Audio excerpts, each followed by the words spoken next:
Hi everybody, my name is Meg and I'm an associate naturalist here at Beaver Lake Nature Center. Today we are going to read a book. This book is called Flap Your Wings.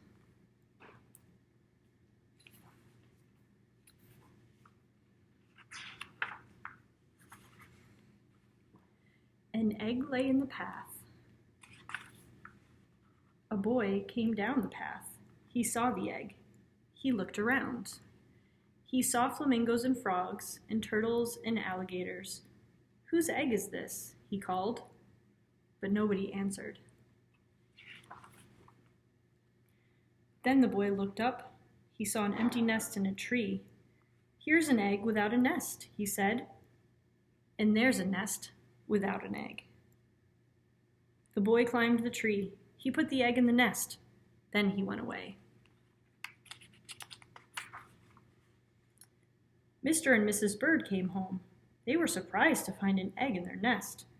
"That's not our egg," said Mrs. Bird. "Look how big it is." "But it is an egg, and it's in our nest," said Mr. Bird. "If an egg is in your nest, you sit on it and keep it warm. It doesn't matter whose egg it is." "All right," said Mrs. Bird, "but I wonder what kind of bird will come out of that egg."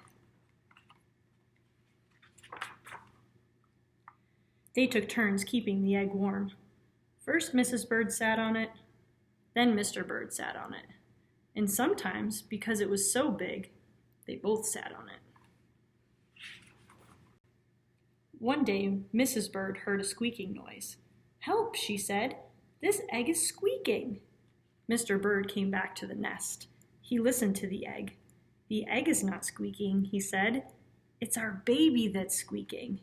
He is ready to come out of the egg." Mr. and Mrs. Bird waited.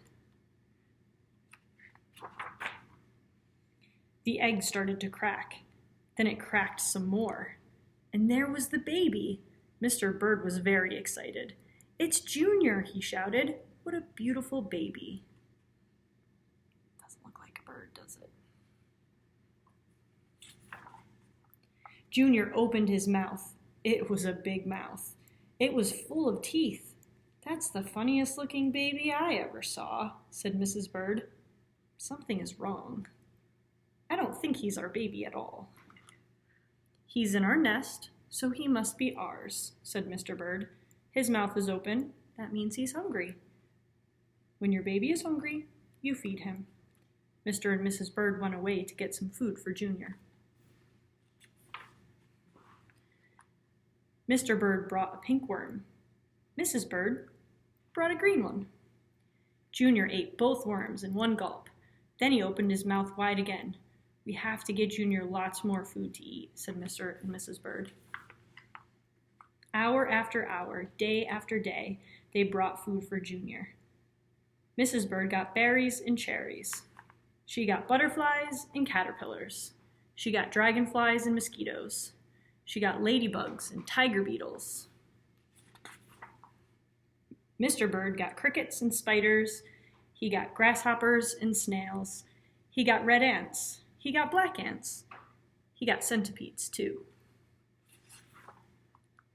"What kind of bird eats so much?" says Mrs. Bird. "It doesn't matter," said Mr. Bird. "He's still hungry, and we have to feed him." Weeks went by. Junior never stopped eating. And he never stopped growing.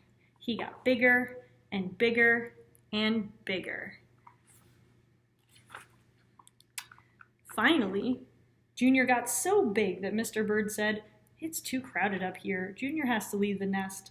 It's time for him to fly away." "You are right," said Mrs. Bird. "The time has come. We must show him how to fly." Mrs. Bird pushed and pushed. Mr. Bird showed Junior how to fly. "Jump into the air like this," he said. "Then flap your wings."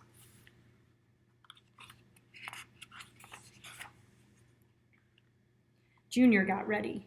He took a big breath and jumped. Up, up, up into the air he went. "Flap your wings," yelled Mrs. Bird. "Flap your wings," yelled Mr. Bird.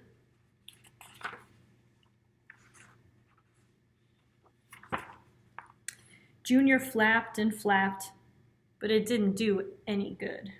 He didn't have any wings. Down, down, down went Junior. Down into the water. Splash.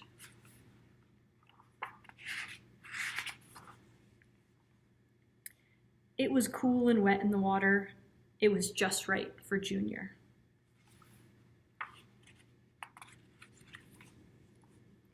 You know, said Mrs. Bird, I don't think Junior was a bird at all. It doesn't matter, Mr. Bird said. He's happy now. And just look at him swim.